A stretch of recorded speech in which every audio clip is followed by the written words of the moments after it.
Simulan na natin ang tunay na kwento. Panahon ng 1989, lugar ng Cebu. Itago mo na lang ako kay Hiwaga sa pangalang Magno, isa sa dating bantugan ng aking lolo.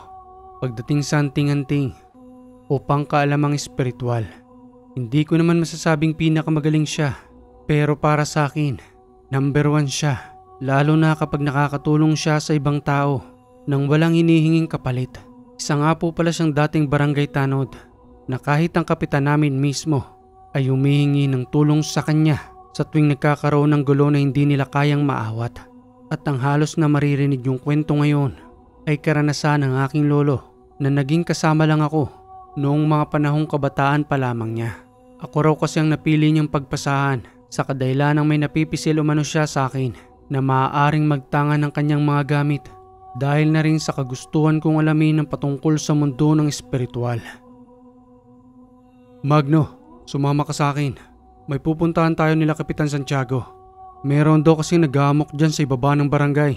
May daladalang matalim na itak. Yung bata lang naman ang nagsabi sa akin na kaninang tumakbong nagpunta rito. Inutusan pala ni Kapitan na sabihin ako kasi baka makadisgrasya pa raw ng tao yung nag-aamok doon. Sige Polo, sasama po ko. Wala namang magawa yung nag-aamok na yun ah. Akala mo kung sino sa barangay. Lagot ka ngayon kay lolo. Madali nga kami nagtungo sa ibaba ng barangay. Sa kadahilan ng may katirikan din po ang pinagtatayuan ng aming tahanan na nagmumula pa sa tuktok ng bundok na di naman gaanong kalayuan sa sentro. Hanggang sa makarating na nga kami roon ni lolo. At nang masipat na nga kami ni Kapitan Santiago, madali itong lumapit sa amin at nakiusap kay lolo na awatin ang nag-aamok sa kadahilan ng wala umanong makapigil dahil na rin sa takot na mahagip sila ng matalim na itak nito at maaaring sila pa ang mapahamak. Sambit na wika pa nga noon ni lolo sa aming kapitan na wala ring angking tapang sa kanyang katawan kaya si lolo ang madalas nitong tinatawag. Kapitan Santiago, bakit hindi na lang kayo tumawag ng pulis para ipahuli ang lalaking yan? Pwede naman sana Ramon, kaso may kalayuan din ang lugar natin. Isa pa usaping barangay ito, kung kaya naman nating masolusyonan, bakit hindi na lang tayo? Isa pa nandiyan ka naman para tulungan kami. May tiwala ako sa iyo Ramon, at alam kong mapapatahimik mo ang lalaking yan.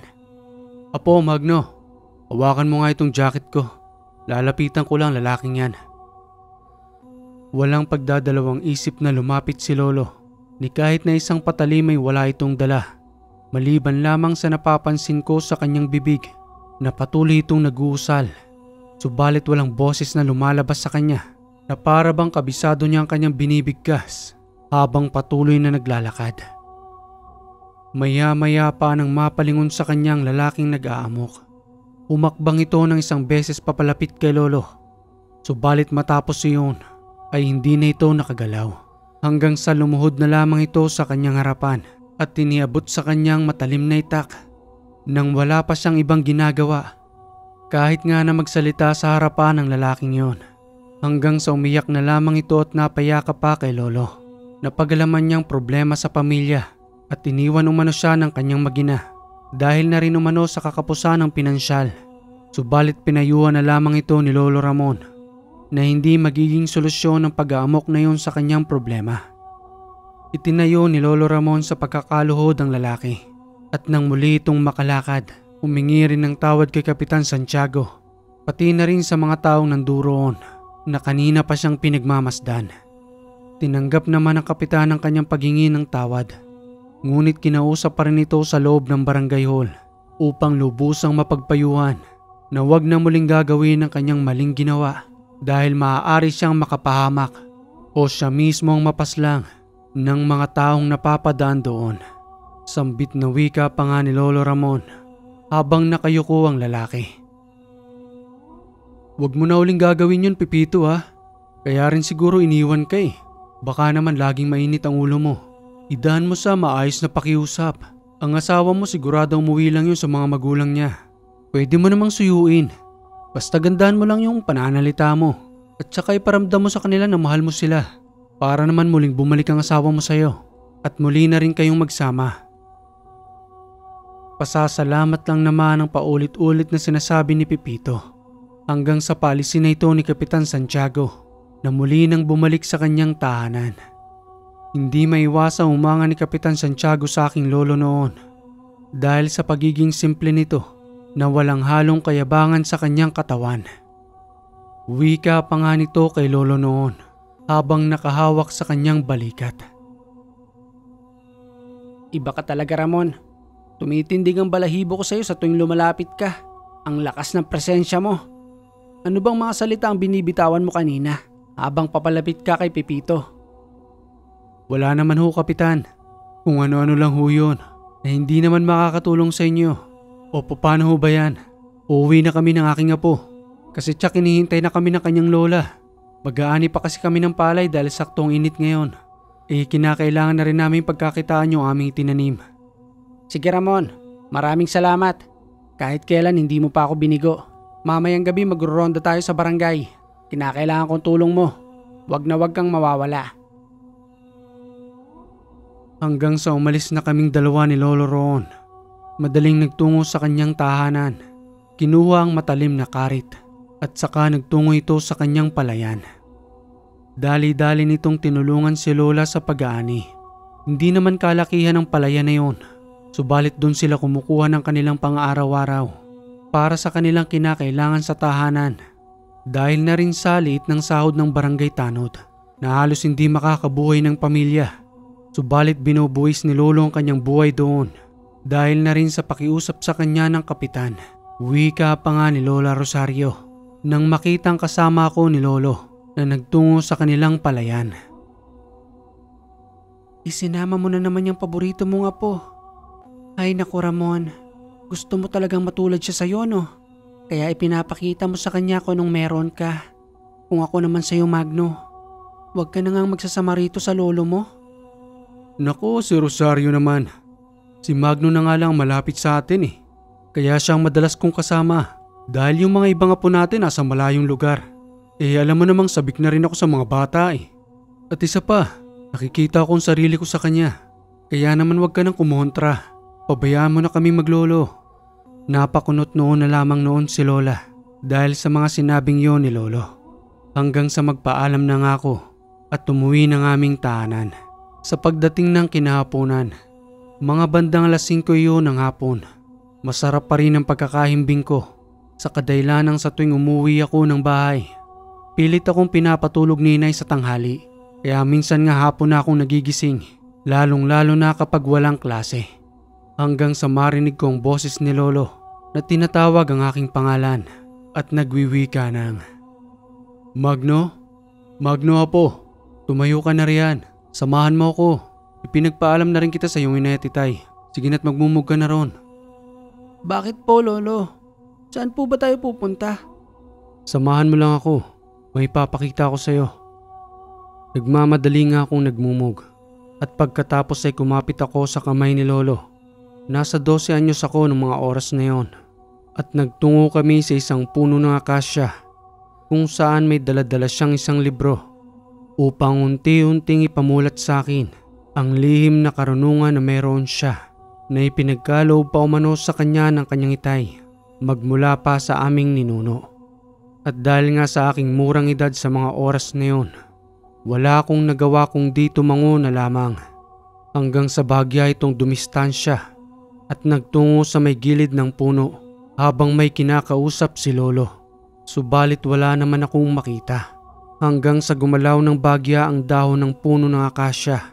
Kahit na nga ba walang malakas na hangin, napatingala na nga lang ako noon habang pinagmamasdan ng paggalaw nito na para bang may kung anong nakatira sa punong yun na noong sa kasalukuyan ay hindi pa sinasabi ni Lolo.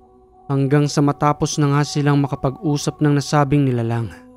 Sa muli niyang pagbabalik sa aking kinauupuan, hindi ko na maiwasang magtanong sa kanya dahil na rin sa aking pagtataka kung sino nga ba ang kanyang kausap sa mga oras na yun. Lo, sino po bang kinakausap niyo doon? Wala naman po akong makita. Tingin nga po ako ng tingin sa'yo. Napapakamot na nga lang po ko sa ulo ko eh. Pero wala talaga akong makita, Lo.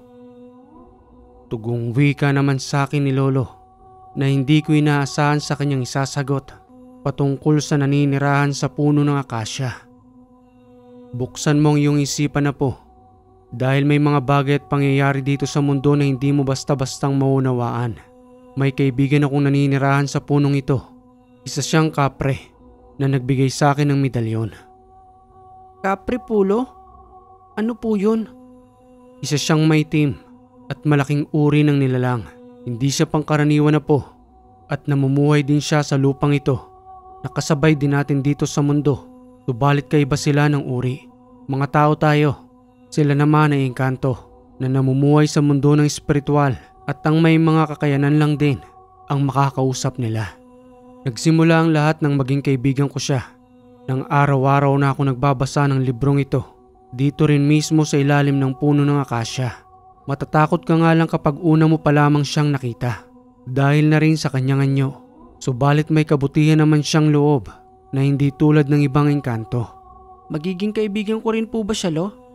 Maaari, po, pero sa takdang panahon, kapag ganda ng iyong katawan, natanggapin ang iyong mga makikita na hindi mga pangkaraniwang nilalang sa mundo ng kabutihan ng espiritual, pati na rin sa mundo ng mga kasamaan. Para din tayong tulad nila, may mga masasama at marami din namang mabuti. Ganoon po ba yun, Lo? Ibig sabihin, makikipag-ugnayan lang ako sa mabubuti at iiwasan ko yung mga nagpapanggap. Tama ka, po. Dahil hindi lang sa mundo natin ang may mapagpanggap, pati na rin sa mundo ng espiritual na ang inaakala mong inaalok nila ay kabutihan. Balang araw pala ilulugmok ka sa kasamaan at sisilawin ka nila sa karangyaan upang tuluyang gumawa ng masama at ipagpalit ang sariling kaluluwa sa demonyo. Parang sumasakit naman po ang ulo ko sa mga sinasabi ninyo. Hindi ko po kasi maunawaan lahat, Lo. Pasensya na po kayo, ha. Pero hayaan niyo po, unti-unti ko po kayong unawain. At sa pagpatak ng 6:00 ng hapon, muli na akong inihatid ni Lolo sa aming tahanan. Sa kadahilanang sa gabi ay magro-ronda pa umano sila, kasama si Kapitan Santiago.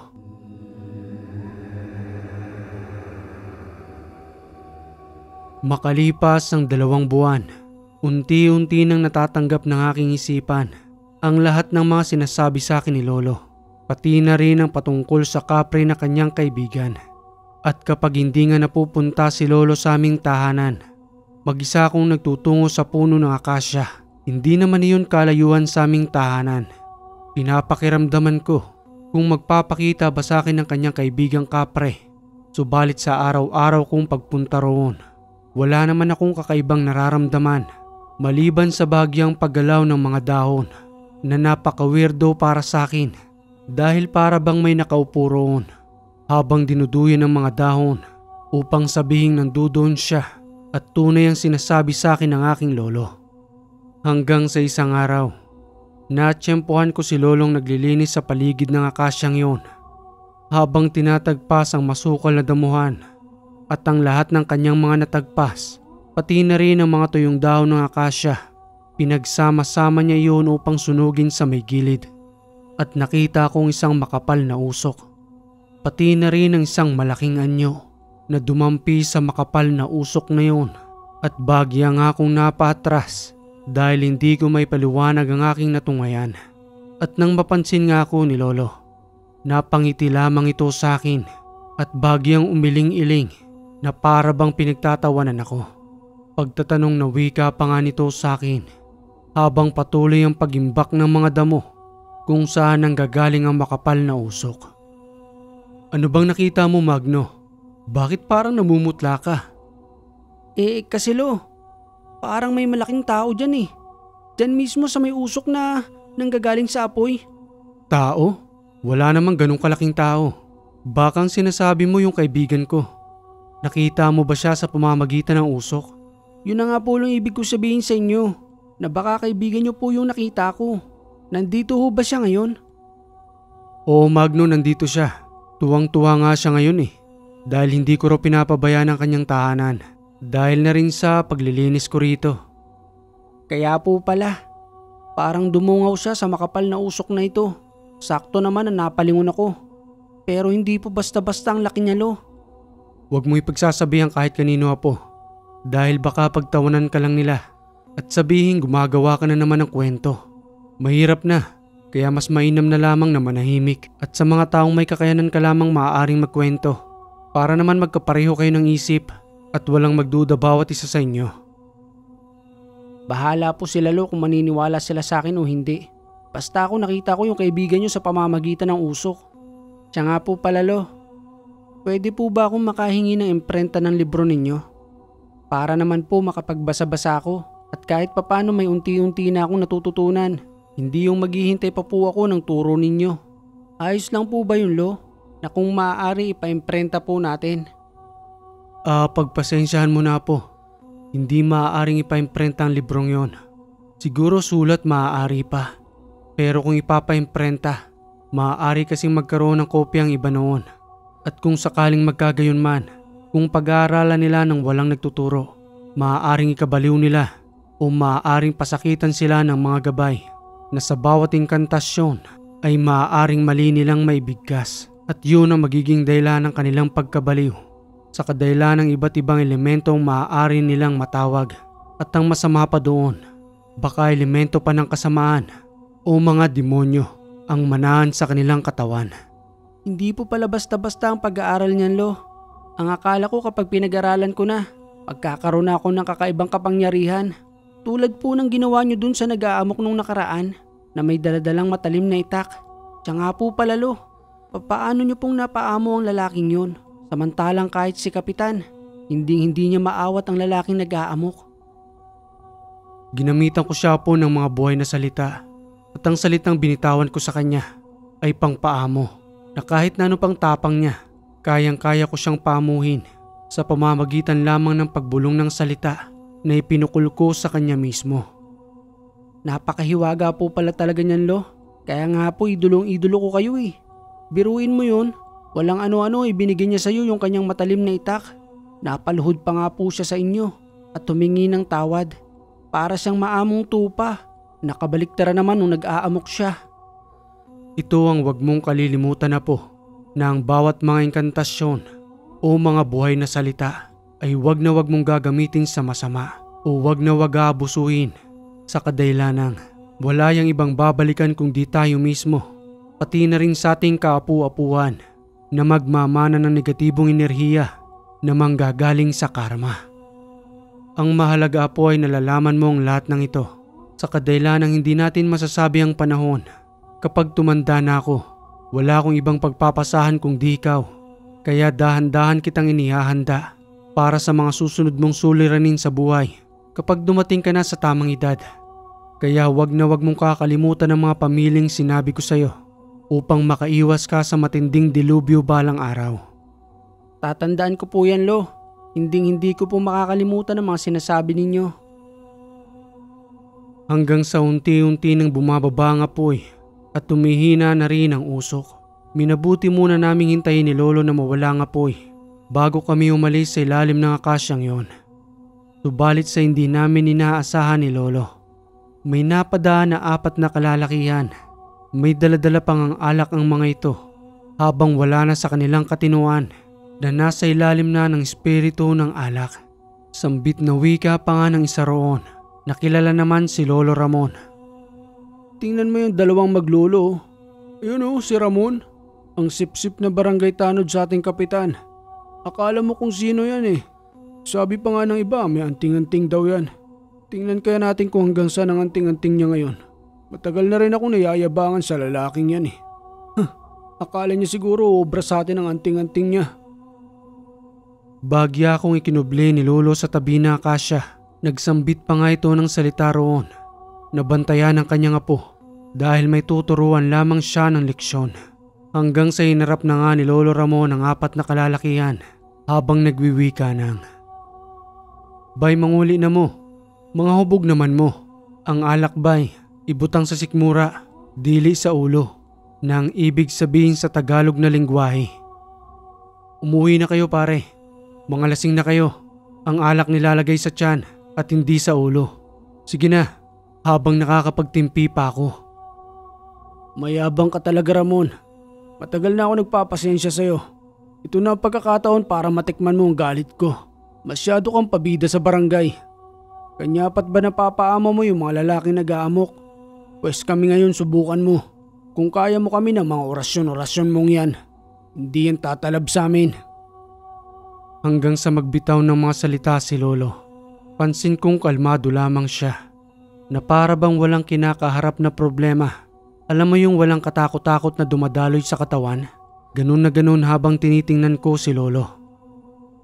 Hanggang sa nagsalita si Lolo na dadapa ang mga ito sa kanyang harapan. At nang matapos niyang sambitin niyon, parang maamong pusa ang mga ito habang isa-isang nagsisipagdapaan sa harapan ni Lolo Ramon. Walang kahirap-hirap at dun sa mga oras na yun ay mas lalo kong humanga sa aking lolo dahil sa mga pambihirang kanyang nagagawa na sa maniwala man kayo o hindi, nagagawa ni Lolo yon sa pamamagitan lamang ng mga buhay na salita, lalong-lalo na ang lakas ng kanyang medalyon. Talismang medalyon ang ipinagkaloob umano sa kanya ng kapre na nanggaling pa sa sinaunang panahon. Sambit na wika pa nga ni Lolo habang pinagmamasda ng tatlo na walang magawa sa kanilang pagkakadapa. Hinamon niyo pa talaga ako rito sa pamamahay pa mismo ng kaibigan ko. Nasaan ngayon ang mga tapang ninyo? Ayoko sana kayong patulan dahil nakainom kayo. Pero dahil matigas ang ulo ninyo, yan ang napapala nyo ngayon. Wika pa ng isa sa apat na lalaki. Pasensya ka na, Ramon. Sinubukan lang naman namin ang kakayanan mo para mapatunayan din sa sarili namin na totoo ka at hindi ka peke. Baka maaari namang makatayo na kaming apat. Hirap na kasi kami rito sa pagkakadapa. Parang iluluwa na ng sikmura ko yung mga nainom ko. Maging aral sa inyo yan na hindi lahat ng tao ay kinakailangan nyo pang subukin dahil baka bumalik sa inyong ginagawa ninyo. Siguro naman ay nakikilala na ninyo ko ng lubusan ngayon. Wag na ninyong uulitin niyan dahil may kalalagyan kayo sa akin. Hindi na, Ramon. Parang awa mo na. Patayuin mo na kaming apat dito. Uuwi na rin kami at hindi na ito muling mauulit pa. Sa isang kisap mata lamang, narinig ko ang pagpitik ng daliri ng aking lolo. Nakaluwag sa pagkilos ang apat na lalaki hanggang sa muli nang makatayo ang mga ito. Sige na, tumalis na kayo. Kalimutan nyo na lamang lahat ng nangyaring ito. At wag nyo nang gagawin yan kahit kanino. Dahil maaaring makahanap na naman kayo ng katapat. At hindi lang pagdapang sapitin ninyo, kundi makaranas pa kayo ng pasakit na hindi nyo pa nararanasan sa buong buhay ninyo. Nagmamadaling umalis ang apat na yon na bahagyang nawala ang kalasingan hanggang sa tuluyan ng makalayo at hindi ko na sila makita. Inaya na ako ni Lolong maglakad papalayo sa akasyang yon at nagpaalam na rin siya sa kanyang kaibigan. Maraming mga katanungan sa aking isipan ang gumugulo sa mga oras na yon, kaya hindi ko matiis ang aking sarili na patuloy na magtanong kay Lolo patungkol sa mahiwagang kanyang nagagawa. Hindi naman ito naging madamot sa kanyang pagsagot at habang naglalakad nga kaming papauwi, isinalaysay niya ang lahat para sa akin upang dahan-dahang ipaunawa. Huwag mong pilitin na po Baka naman hindi ka makatulog mamayang gabi dahil sa kakaisip mo patungkol dyan. Alalahanin mong may pasok ka pa bukas. Kaya wag mong masyadong isipin. Nandito lang naman si Lolo para gabayin ka. Sige po, Lo. Dito na po ako sa daan na ito. Malapit naman na po ang bahay namin. Salamat po sa mga sinasabi ninyo sa akin. Kasi kahit papaano nasasagot yung mga tanong sa isip ko. Kung papaanong gumagana ang mga orasyon. Pati na rin ang medalyon. Samantalang mga salita lang naman ang bumubuhay sa kanila. Hay naku Apo. Huwag mong madaliin Kung hanggang saan lang ang marok ng isipan mo. Hanggang dun lang muna. Kasi baka dumating ka sa puntong nagsasalita ka na ng mag-isa. Hindi dahil sa may espiritu kang kausap, kundi dahil nagkakaproblema ng isip mo. Biro lang Apo. Sige na, tumuwi ka na sa bahay ninyo. Baka hinahanap ka na ng nanay mo.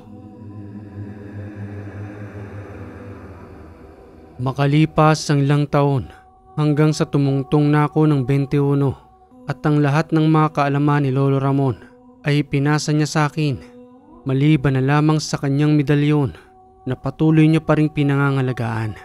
Kahit na nga ba unti-unti nang tumatanda si Lolo Ramon at nagbabago na ang kanyang pisikal na katawan, pati na rin ang kanyang boses, dala ng unti-unti niyang pagtanda ay nanduroon pa rin ang paggalang sa kanya ng mga tao. Subalit hindi pa rin mapipigilan ng mga pagsubok na madalas na nangyayari sa kanya at pati na rin sa akin na minulat ni Lolo sa espiritual na kagamitan.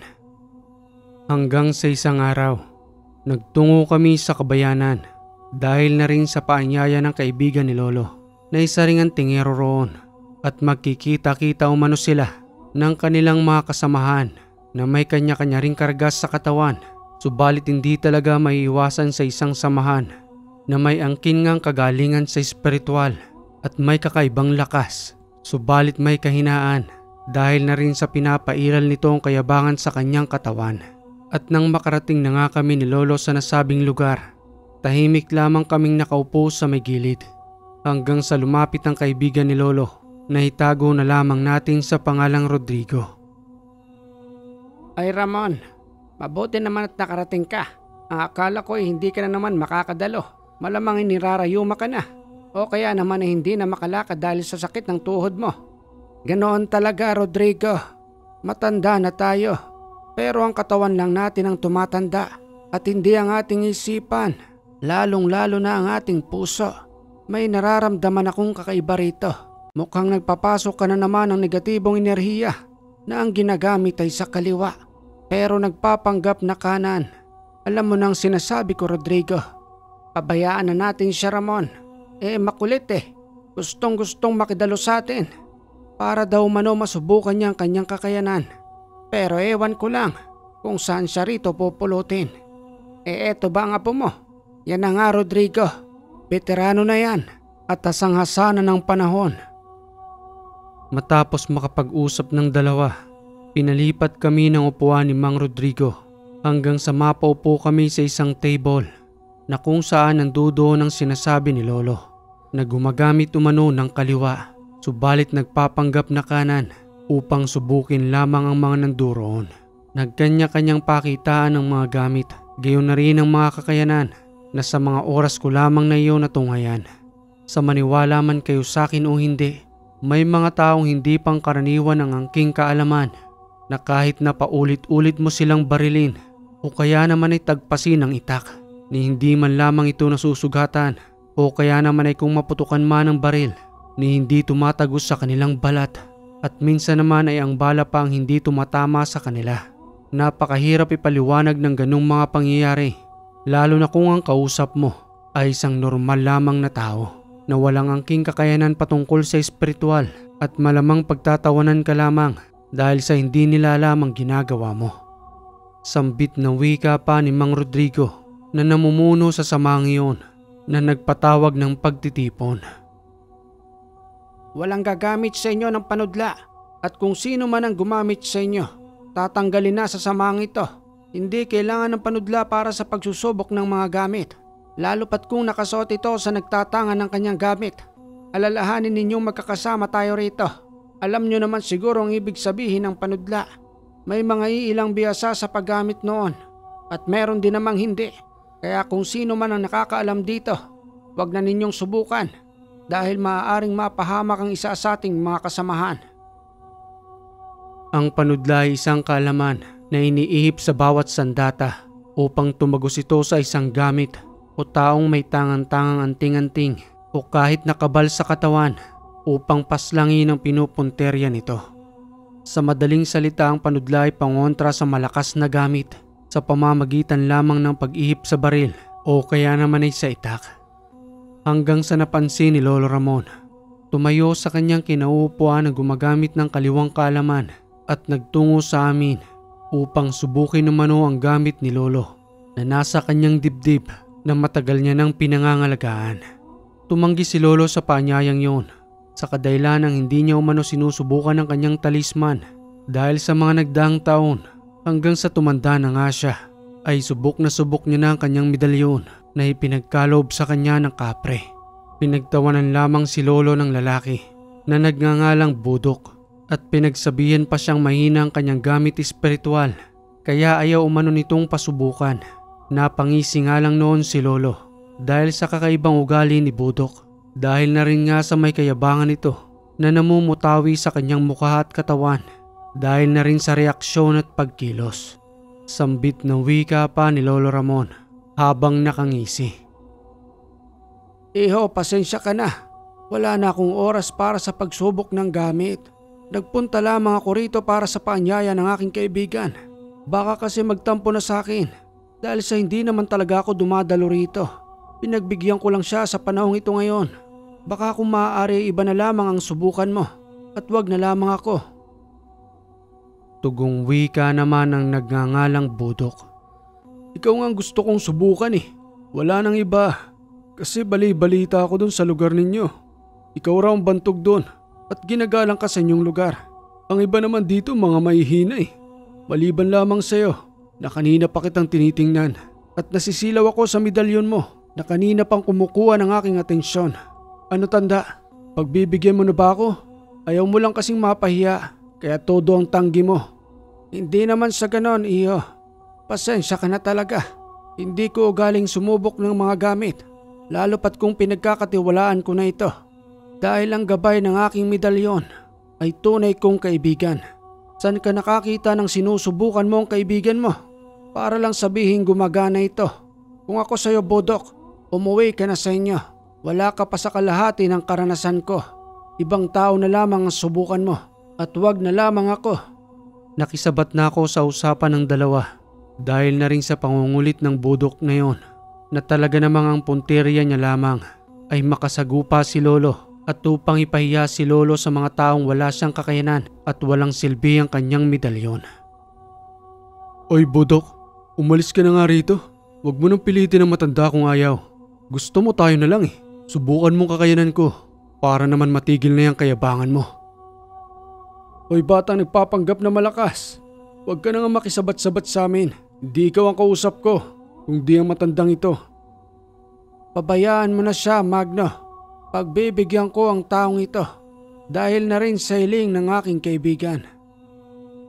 Napalingon si Mang Rodrigo sa pagtayo ni Lolo. Lumapit ito at bumulong roon. Tumango-tango lang naman si Lolo sa mga oras na yon na para bang sumasang-ayon sa sinasabi nito. At kahit hindi ko naman naririnig ang kanilang pinag-uusapan, subalit naunawaan ko sa bawat sinyas na tinuturo ng daliri ni Mang Rodrigo na ibagsak ang lalaking yon. Maya-maya pa bago magsimula ang dalawa, sambit na wika pang muli ni Lolo na kahit na gumamit pa siya ng panudla ay hindi tatago sa kanyang katawan ang kaparaanan na gagawin nito. Pinagbigyan pa nga siya ng matanda bilang partida umano na siya na ang mauna sa pagsubok at punteryahin ang kanyang katawan sa pamamagitan ng baril o kahit na umano patalim. Hanggang sa maya-maya pa, pinahiram ng baril ni Mang Rodrigo itong si Budok upang subukin ang gamit ni Lolo hanggang sa kasahin na nga ito at walang patawad ngang umihip ng panudla. Sunod-sunod niyang kinalabit ng baril, subalit ni isang putok ay walang umalingaw-ngaw na ikinagulat naman ang karamihan doon. Hanggang sa pinagtawanan na lamang siya ng ibang antingero na pinapanood ang pagsubok niya kay Lolo. At kahit nga ako ay hindi ko napigilang tumawa dahil na rin sa sobrang kahihiyan na ginagawa ng lalaking yon na napakalakas pa ng loob niyang hamunin ng matanda. Samantalang subok na yun ng panahon na noong araw ko lamang na yun na nakitang nagpasubok si Lolo. Siguro dahil na rin nga sa gusto niyang ipahiya ang lalaking yon na ang kaliwa niyang kalaman ay hindi gumagana sa purong kanan.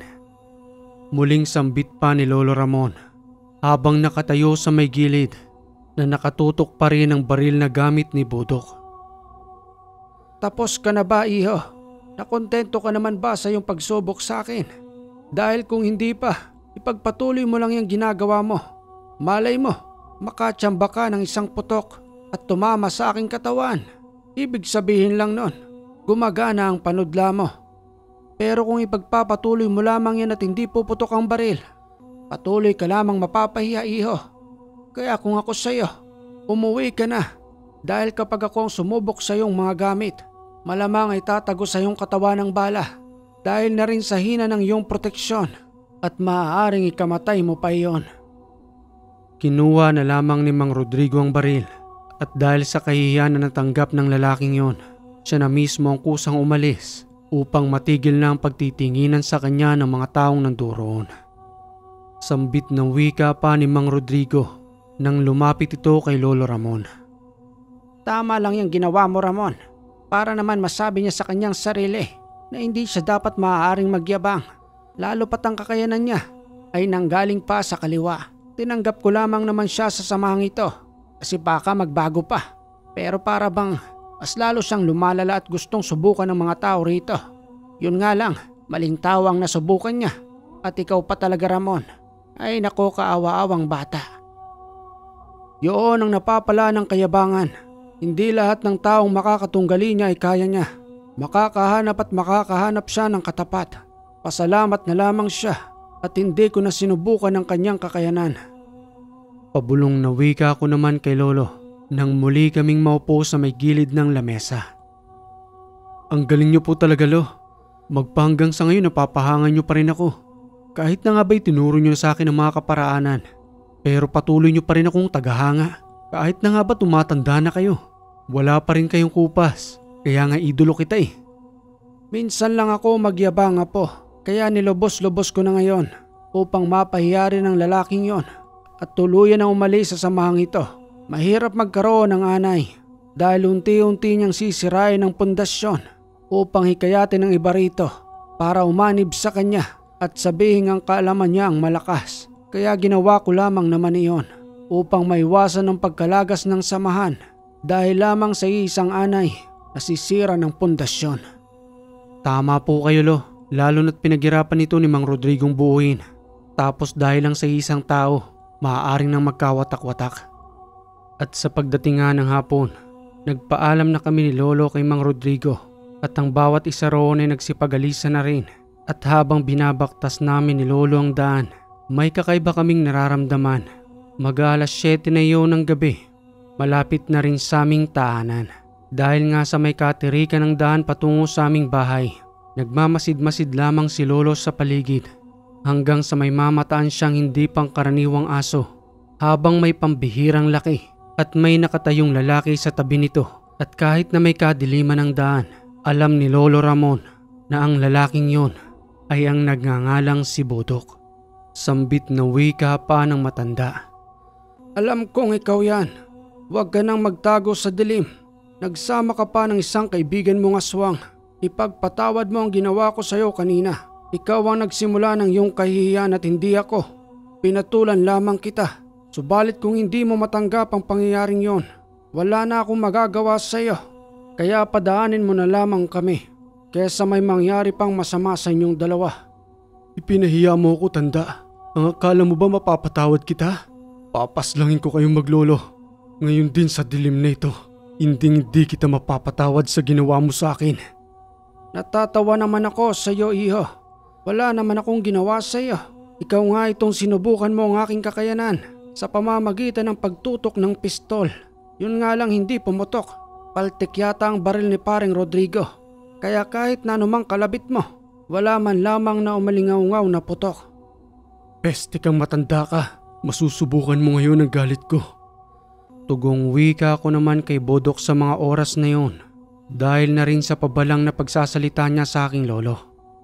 Hay nako, kapag gumagamit talaga ng kaliwang kaalaman, sila na nga yung namimirwisyo. Sila pa yung galit na para bang sila ang argabyado. Ano, Lo, papatulan ba natin ang dalawang yan o pababayaan na lamang natin? Gusto ko sanang pabayaan na lamang, pero hindi matututo ng leksyon kung palagi na lamang pagbibigyan. Ikaw na ang bahala roon sa malaking aso. Huwag mo lamang siyang papaslangin. Maaari pa natin siyang gamutin kung sakaling makikipagtulungan siya. Sige, Lo, at akong bahala sa kanya. Hinarap ko sa mga oras na yon ng malaking aso habang naglalaway ito at nanlilisik ang mga mata na animoy sabik na kumitil ng buhay. Samantalang si Lolo ay kasalukuyan ng hinaharap si Bodok. At sa muli kong paglingon sa nilalang, nabigla ako dahil nawala siya sa aking harapan hanggang sa marinig ko ang boses ni Lolo na nagwiwika ng, "Nasa likuran mo siya, Magno. Lumingon ka sa iyong likuran. Huwag kang masyadong magpapabaya. Baka ikapahamak mo yan, Apo. At sa mabilis ko ngang paglingon sa aking likuran, nandudo na nga ang malaking nilalang at nang gamitan ko ito na inkantasyon, bigla siyang napatras at mabilis ang nagtatakbo na iniwan na ang kanyang kasamang si Budok hanggang sa marinig ko ang pagsigaw ng katunggali ni Lolo. Namimilipit ito sa sakit na nakabulagta sa lupa habang patuloy ang paglabas ng dugo sa kanyang ilong, gayon din sa kanyang bibig. Pagtatanong na wika ko pa sa aking paglapit. Ano na hubang nangyari sa kanya, Lo? Bakit patuloy ang paglabas ng dugo sa kanyang ilong? Pabayaan mo lamang siya, po. Ginusto niya yan, kaya tanggapin niya ang parusang iginawad ko sa kanya. Mararamdaman niya ngayon ang kaibahan namin at tinanggalan ko na rin siya ng karga upang malinawan naman ang kanyang kaisipan at maging aral para sa kanyang mga nangyaring ito. Kailangan na ba natin siyang itayo? Isandig natin siya roon sa may gilid. Maya-maya lamang ay magigising na rin siya. Nawalan lamang siya ng malay tao dahil na rin sa lakas ng tigalpong ibinatukos sa kanya. Dali-dali kong binuhat si Budok. Isinandig ko ito sa may gilid upang makahinga siya ng maayos. Hanggang sa maya-maya ay nagkaroon na ito ng malay. Hindi kami umalis doon ni Lolo at tinintay talaga naming magkaroon siya ng ulirat. Sambit na wika pa nito habang hirap pa ring makatayo. Anong nangyari sa akin? Bakit nanlalambot ang tuhod ko? Anong ginawa mo sa akin, tanda? Huwag ka nang magmatigas, Budok. Wala ka ng kakayanan ngayon dahil na rin sa katigasan ng iyong ulo at isa pa iniwan ka na ng iyong kasama nang makaramdam ng malakas na orasyon na pinakawala ng aking apo. Kumalma ka lamang at papalakasin ko ang iyong tuhod. Dahan-dahang inilapat ni Lolo ang kanyang kamay sa tuhod at nang unti-unti nang makaramdam ng lakas itong si Budok, mag-isa siya mismong tumayo hanggang sa lubusan na itong makapaglakad. Itigil mo na ang kahibangan mo, Budok. Ikalawang pagkakataon mo na ito. Wag na wag mong kakalimutan na walang nagwawaging kasamaan sa purong gumagamit ng puting kapangyarihan. Ikakapahamak mo lamang ito at kung nanaisin mo pa rin mag-aral ng itim na kapangyarihan, nilagyan na kita ng tanda sa iyong kaluluwa at kahit na ano pang aral ang gawin mo, hindi na yan kakayanin ng iyong katawan at madalas ka lamang na magkakaroon ng karamdaman. Tugong wika pa nga ni Budok na nagmamatigas pa rin sa mga oras na yon. Bakit mo ginawa sa akin yung tanda? Ilang taon ko yung pinaghirapan at kinuha mo lamang ng ganun-ganun lang. Nilagyan mo pa ako ng lamat. Ikaw ang may kagustuhan niyan at hindi ako. Ginawa ko lamang ang tama dahil alam kong delikado ka sa mga normal na tao. Sa pagkakakilatis ko sa iyo, kinakain ka na ng iyong kasamaan at sobrang paghahangad ng mataas na kapangyarihan na hindi naman naaakma sa iyo. Sabay talikod ni Lolo Ramon sa harapan ni Budok dahil na rin sa sobrang katigasan ng kanyang ulo na halos mamatay na sa nangyari sa kanya. Subalit ipinagpipilitan pa rin ang kanyang kagustuhan samantalang wala man lamang sa kalingkingan ng aking lolo ang kanyang kakayanan na ipinawalang bisa na rin sa mga oras na yon. Pabayaan na natin siya, po, at magpatuloy na tayo sa ating paglalakad. Mahirap nang baguhin ang ganyang uri ng tao. Papaano kayang nakilala yan ni Paring Rodrigo? Mas matigas pa sa bato ang kanyang ulo. Ipinagpatuloy na nga namin ang aming paglalakad hanggang sa mag-cross na ang daan namin ni Lolo habang ako'y papunta sa kaliwa at siya naman ay sa kanang daan. Kinabukasan ng umaga, kinuha namin ni Itay ang mga binhing palay at isa-isa nga namin iyong itinanim, katulong na rin si Inay. At habang abala kami sa gitna ng init ng araw, dumating ang kababata kong si Intoy na nanggaling sa kabilang palayan. May daladala itong 4 na maya na hinuli niya sa kanyang palayan sa kadahilan ng unti-unti umanong inuubos ng mga ito ang lahat ng kanyang mga itinanim. Sambit ng wika pa nga nito sa akin habang may mga talamsik ng putik sa kanyang damit, pati na rin ang mga natutuyong lupa sa kanyang hita. Magno, gusto mo ba ng maiulam? Meron akong 4 na ibon dito. Masarap tong pinirito o kaya naman ay pulutan sa tuba. Ano, gusto mo ba? Talagang binabawi mo yung nawawalang palay sa inyo ah. Pabayaan mo ng mga ibon na yan. Gamitan mo na lang kasi ng mga panakot para naman magsipagliparan lang sila at hindi na bumalik sa iyong palayan. Nako, hindi sapat yon, Magno. Paulit-ulit lang silang bumabalik sa palayan ko eh. Mabuti kung may ambag sila sa pagtatanim ko. Sa pag-aabono pa lamang abonadong-abonado na ako. Tapos kung kumuha sila ng mga pananim akala mo kukunti lang. Pero pagdating ng anihan, ang laki rin ang nawawala sa akin. Kaya sa parang ito kahit papano nakakabawi ako. Nakakalibre na ng pang-ulam. Ay nako, bahala ka Intoy. Basta kami naglalagay na lang kami ng panakot dito. Pati na rin yung lata. Para naman maalarma sila na hindi nila pwedeng kainin ng mga palay namin. Bahala kayo. Basta ako itong pamamaraan ko. Siya nga pala, Magno. Di ba malapit na ang Biyernes Santo? Saan kayo mamamanata ni Lolo Ramon? Di ba kinaugalian nyo na yung tuwing Biyernes Santo? Nagpupunta kayo dun sa may kuweba. Malapit dito sa lugar natin. Doon pa rin ba kayo pupunta? Baka naman pwede akong sumama. Para maranasan ko rin ang uri ng pamamanata ninyo. Yun ay kung papayagan ako ni Lolo Ramon. Pwede ka namang sumama. Kaso ang tanong, hindi ka kaya magreklamo sa haba ng oras namin ng pananatili doon?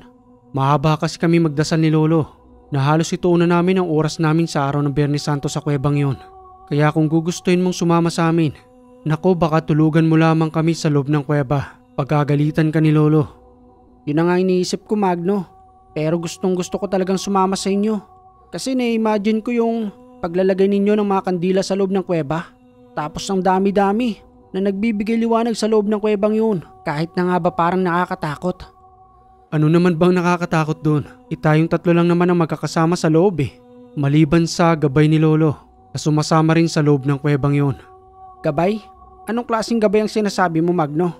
Wala. Hindi mo naman mauunawaan Baliwalayin mo na lamang yun. Ano, sama ka sa Biyernes Santo? Ipagpapaalam na kita kay Lolo. Para naman kahit papano mabasbasan ka rin doon. At mabawasan yung mga kalokohan mo. Sige, Magno, sasama ako. Gustong gusto ko rin kasing maranasan ang panata ninyo. Paano ba yan, uwi na ako? Lulutuin ko pa ang mga ibon na ito.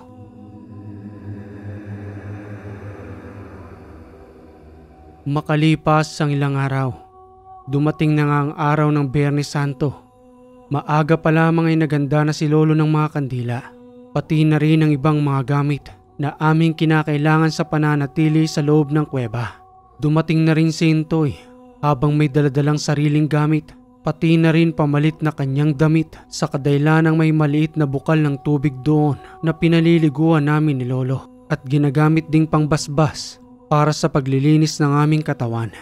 At nang matapos na nga kaming makapaghanda, binaybay na namin ang masukal na daan patungo sa kuweba. At sa ilang minuto ring nakalipas, nasipat ni Intoy ang malalaking ibon. Pati na rin ang napapadaang bayawak na naninirahan sa masukal na kagubatang yon. Pinag-iinteresan niya itong kunin, subalit pinagbawalan siya ni Lolo Ramon sa kadahilanang ang mga ibon at iba pang hayop na nakikita niya roon ay pinangangalagaan umano ng isang diwata na naninirahan sa masukal na kagubatang yon. Hanggang doon sa may kuweba, kaya ni isang hayop na kanilang makikita ay hindi nila maaaring pakialaman dahil na rin umano sa pakiusap ng diwata kay Lolo. Kaya naman nagpatuloy na kami sa aming paglalakad hanggang sa lubusang makarating sa kuweba kung saan kami madalas na namamanata. Sambit na wika pa ni Lolo sa aming dalawa ni Intoy. Tulungan niyo akong dalawa na iposisyon ng mga kandila. Papaligiran natin ito ng liwanag. Habang sa gitna naman ng kuweba, doon tayo mananalangin at ipagpapatuloy ang mga dasal na ating kailangan. Malakas at mapayapa ang enerhiya dito. Kaya dito ako madalas na nagdarasal. Kahit na noong kabataan ko pa lamang noon nang makapasok ako sa mundo ng espiritual. Sige na, isa-isa na ninyong ilagay ang mga kandilang daladala natin upang hindi masayang ang oras sa ating pananatili rito. Nagtulungan na nga kami ni Intoy habang isa-isang itinatayo ang mga kandila. Mas mabilis naming naisaayos ang lahat. Hindi katulad nung kaming dalawa pa lamang ni Lolo na halos maubos na ang aming oras sa paglalagay pa lamang ng kandila. Habang si Lolo naman ay abala sa paglalagay ng sapin sa gitna mismo ng kuwebang yon. Lolo Ramon, tapos na po kami sa paglalagay ni Intoy. Sabihan nyo na lang po kami kung sisindihan na ang mga yan. Sige, at magpahinga na muna kayo doon sa may bato. Ako naman ang bahala rito. At habang pinagmamasdan namin si Lolo, kumuha rin siya ng tubig sa may bukal na kung saan malapit sa gitna ng kuwebang yon. At sa kanyang kaugalian Hinuhubad niya lamang ang kanyang talisman sa tuwing Biyernes Santo upang kargahan ng malalakas na dasal at linisan din sa pamamagitan ng bukal na tubig. Hanggang sa makalipas ang ilang minutong paghahanda, sinabihan niya na kaming dalawa ni Intoy na sindihan na ang lahat ng kandila sa paligid ng kuweba upang makapagsimula na kaming magdasal. Tuwang-tuwa si Intoy sa mga oras na yun habang pinagmamasda ng unti-unting pagliwanag sa loob ng kuweba. Pabulong ko naman siyang sinabihan doon na kontrolin niya ang kanyang sarili dahil bawal ang maingay sa loob ng kuweba lalo kapag nagsimula na kaming magdasal ni Lolo at simula nang ipikit ang aming mga mata upang maramdaman ang bawat bitaw ng mga dasal na nanggagaling sa kaibuturan ng aming isip at puso. Isinama namin si Intoy sa gitna ng kuweba. Pinaupo rin namin siya roon at pinagdasal din ng mataimtim upang maramdaman niya ang lakas ng aming presensya habang ipinagpapatuloy ang aming ritual. At sa ilang oras na nakalipas, matapos ang aming pagdarasal, binasa namin ang aming sarili sa may bukal ng tubig para sa paglilinis ng buo naming katawan hanggang sa abutan na nga kami ng gabi sa pananatili roon ni kahit na isang beses na pagkain ay hindi man lamang namin ginawa sa araw ng Biyernes Santo. Subalit dahil sa awa namin kay Intoy, binigyan siya ng pahintulot ni Lolong kumain sa kadailanang hindi naman siya tulad namin na may malalim na panata sa araw ng Biyernes Santo. At dahil na rin sa panginginig ng kanyang katawan na nagsama ng lamig at gutom, pinagbihis na namin siya at hindi na pinasama sa iba pang ritual na aming gagawin. Sambit na wika pa nga ni Intoy habang kinukuha ang kanyang mga gamit. Hindi pala biro ang ginagawa ninyo. Akala ko basta-basta lang. May mga ganito pa palang paraan ng sakripisyo. Hindi kakayanin ng katawan ko dahil na rin sa sobrang gutom at panginginig sa lamig ng tubig rito. Sige na Magno, hintayin ko kayo dun sa may gilid. Papanoorin ko na lang mga ginagawa ninyo. At nagpatuloy na nga kami ni Lolo sa aming ritual. Ngunit sa hindi ko inaasahan sa mga oras na yon na ang medalyon ni Lolo ay ipapasa niya na sa akin sa loob mismo ng kuweba at sa araw pa mismo ng Biyernes Santo. Yun ang pinakahuling parte ng aming pagdarasal, ang pagbasbas niya sa akin at pagtanggap sa kanyang medalyon. Sambit na wika pa nga ni Lolo Ramon habang sinusot sa aking leeg ang kanyang medalyon. Pakaingatan mo ito, Apo. Matagal na panahon din ang aking hinintay upang maipasa sa iyo ang medalyon na ito at wala namang pagdadalawang isip ang aking kaibigang Kapre. Sumangayon siya na ipamana ko sa iyo at makikipagtulungan umano siya sa lahat ng iyong kabutihang gagawin. Tugong wika ko naman sa kanya na may dalawang uri ng pakiramdam na masayang tanggapin ang pamanang medalyon. Subalit sa mga oras na yun ay tila ba nagpapaalam siya. Sigurado na ho ba kayo, na ipapamana nyo na sa akin ang medalyong pinagkaingatan nyo ng ilang taon? At bakit ho parang nagpapaalam ka na? Hindi ko tatanggapin ang medalyong yan kung sakaling iiwan mo na kami. Nakatakda ang panahong ito, Apo. Iisa lamang ang buhay natin dito sa mundo at maikling panahon lamang ito. Hindi katulad ng mga engkanto o ng mga elementong namumuhay sa ating mundo. Mas mahaba ang buhay nila kaysa sa atin. Matanda na ang lolo mo. Hayaan mo na rin ako makapagpahinga. Ang mahalaga ay na isagawa ko na ang pagpapasa sa iyo hanggat hindi pa huli ang lahat. Wala akong nagawa sa mga oras na yon kung di tanggapin ang kanyang medalyon dahil na rin sa kanyang pakiusap. At nang maisuot na nga niya sa akin iyon, kakaiba ang aking pakiramdam na para bang sobrang bigat sa katawan habang pinagpapawisan ako sa kabila ng lamig sa loob ng kuweba. Lolo Ramon, bakit po napakabigat sa katawan ko at napakainit na pakiramdam na lumalabas sa aking katawan? Normal lang ho ba ito? Baka naman ho hindi kayanin ng katawan ko at magkaroon ako ng karamdaman dahil dito.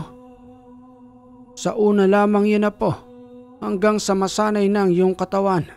Ibig sabihin lamang ng iyong pakiramdam, buhay na buhay ang medalyong nakasuot sa iyo at hindi siya pangkaraniwang medalyon na mabibili mo lamang kung saan saan. Alalahanin mo ang kaibigan kong Kapre ang nagbigay niyan at sa panahon pa ng mga sinaunang tao, nagmula ang medalyon At ngayon ay ikaw naman ang may tangan. Huwag mo nga abusuhin na po. Dahil lahat ng gamit ay laging may pamilin. At ang pamiling iyon ang magpapaalala at magliligtas sa iyo. Sige po lo, susundin ko po ang lahat ng pamilin mo. At kung ano man ang tinahak mong landas, yun din ang susundan ko.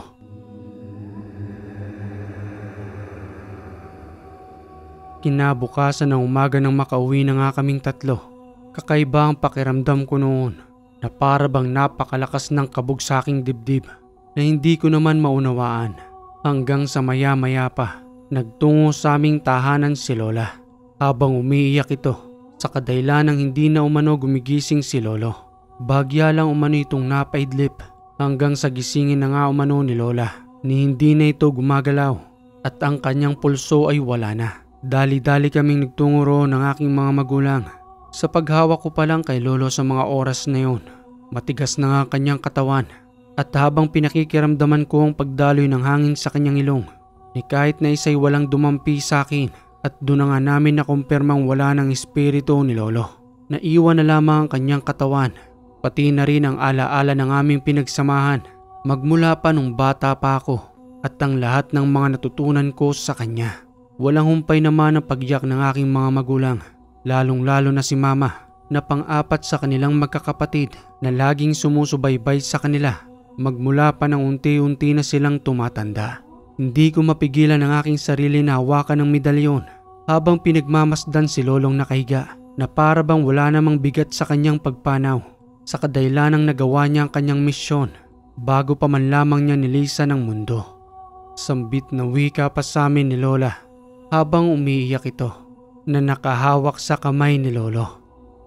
Magno, ang sabi sa akin ng lolo mo sa kanyang pagdating kanina, kung sakaling papanaw na raw siya, wag niyo raw ipapaimbalsa mo ang kanyang katawan. Yun ang kanyang kagustuhan, kaya sundin na lamang natin. Sige po Lola, kami na po ang bahala ni Lainay. Isang linggo ring nakalagak si Lolo sa kanyang kabaong. Subalit ni kakaibang amoy ay walang lumalabas sa kanyang katawan. Kahit na nga ba hindi siya inimbalsa mo at patuloy na pinaglalamayan. Marami rin ang nakiramay kay Lolo. Dahil sa kanyang mga panahon noon ay marami rin siyang natulungan. Hanggang sa may kakaiba kong naramdaman sa medalyon. Napakainit nito na nakakapaso sa aking dibdib ang pakiramdam. Oras na ng gabi yun habang marami pa ring taong nakikiramay. Sa ika-4 na araw iyon ng lamay ni Lolo. Dagli akong lumabas sa tahanan habang pinagmamasdan ang paligid. Napansin ko ang isang lalaki na may kakaibang kinikilos. Hindi siya mapakali at isa pa hindi siya taga roon sa amin na marahil ay nanggaling pa sa ibang lugar. Noong araw kasi ang gamit pa namin ay gasera. Kaya kung tutusin ay hindi maliwanag sa paligid na kahit na sino-sinong tao lang ang maaaring dumating. Hanggang sa may biglang bumulong sa akin at sa unang pagkakataon niyon nang marinig ko ang gabay ni Lolo at yun ay ang kapre. Sambit na wika pa nga nito sa akin na ikinagulat ko naman sa mga oras na yon sa kadahilan ng hindi ko inaasahan na sa araw pa ng burol ni Lolo doon pa siya magpaparamdam. Magno, ako ang kapreng gabay ng iyong Lolo at kahit sa uli ng kanyang buhay hindi ko siya iiwan.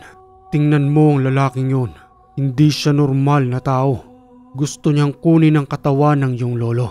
Paalisin mo siya rito. O kaya naman ay paslangin dahil isa siyang aswang na kumakain ng bangkay. Maraming salamat sa iyo kaibigan. Nandito pa rin ang pag-aalala mo kay Lolo. Kahit na nga ba ilang araw na lang ay lilibing na siya. Hayaan mo, akong bahala sa lalaking yan. Madali akong naglakad patungo sa lalaki. Ngunit napansin niya na kagad ako at naramdaman niya ang lakas ng presensya na nanggagaling sa medalyon. Bagya itong dumistansya sa maraming tao at nagtungo sa madilim na parte ng lugar. Tinahak niya ang patungo sa may kawayanan na pagmamay-ari din mismo ni Lolo. At sa aking pagdating nga roon, habang daladalang isang gaserang nagbibigay ng bahagyang liwanag, bumungad sa akin ang anyo ng lalaki. Habang nagwiwika ito ng, ibigay mo na sa akin ang katawan ng iyong Lolo. Total pumanaw na rin naman na siya. Maaari ko pang mapakinabangan. Kesa naman ibaon mo lamang sa lupa na magiging pataba lamang siya, hindi tulad sa akin. Makakaramdam pa ako ng kabusugan, lalo pat isang malakas na antingero ang lolo mo. Tumigil ka, mabahong nilalang. Hindi pagkain ng katawan ng lolo ko.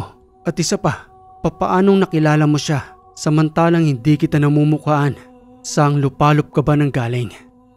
Hindi na mahalaga kung saan ako nanggaling. Ang mahalaga para sa akin sa ngayon ay malamna ng kumakalam kong sikmura sa pamamagitan ng katawan ng iyong lolo. Hindi pa ba sapat na makilala ko ang lolo mo dahil na rin sa kanyang pagiging bantog at ilan din sa aking mga kamag-anak ay pinaslang niya? Nararapat lamang sa kanila yon. Hindi kayo maaaring mabuhay dito sa mundo dahil na rin sa mga perwisyong ginagawa ninyo. Karamihan sa inyo'y masasama, subalit may iilan din namang gustong magbago. Magpaalam ka na sa ibang mo pang mga kalahi. Nagsambit ako ng mga usal noon at mabilisan kong itinigalpo sa nilalang. Nagulat siya sa sobrang lakas nito at hindi niya inaasahang matinding pinsala ang kanyang natamo. Sa unang pagbitaw ko pa lamang ng usal, bagya siyang napaupo sa tabi ng kawayanan habang nagmamakaawa at nagsasalita ng, "Parang awa mo na, kaibigan. Hindi ko nakukunin ang katawan ng lolo mo. Aalis na lamang ako rito. Huwag mo lang akong paslangin." Pagbibigyan kitang makasama pa ang pamilya mo, pero tatatakan ko ang kaluluwa mo at makalipas lamang ang 1 linggo, mawawalan ka na rin ng buhay. Ginamitan ko ng pakros na usalang nilalang, pati na rin ang tanda ng kanyang kamatayan. Paalam at umalis ka na rito. 1 linggo lang ang palugit mo at paglalamayan ka na rin. Makalipas pa ang ilang araw, inilibing na nga si lolo. At kahit na nga ba wala na ito sa aming barangay, usap-usapan pa rin ang mga naiwan niyang alaala, lalong-lalo na sa pagtulong, pang pisikal man o kahit na pang espiritual. At nagpapasalamat ako sa kanya sa kadahilanang ipinagpapatuloy ko ang kanyang naiwan habang nananatili sa akin ang medalyon ni Lolo Ramon. Okay mga kahiwaga, parang bitin ang kwentong ito kasi halos kwento lang ni Lolo Ramon. Mukhang may mahabang kwento pa itong si Magno. Pero wala tayong magagawa kung hanggang dito lang yung ibinahagi niya. Sayang, mukhang maganda pa naman yung sarili niyang kwento. At kung nagustuhan mo ang kwentong ito mga kahiwaga, palike naman at pa-share. At huwag mo na rin kalilimutang mag-comment dyan sa ibaba. At kung hindi ka pa nakaka-subscribe sa ating channel, huwag mong kalilimutang mag-subscribe para updated ka sa ating mga bagong kwento. Muli mga kahiwaga, maraming salamat sa lagi ninyong pagantabay dito sa Ang Hiwaga.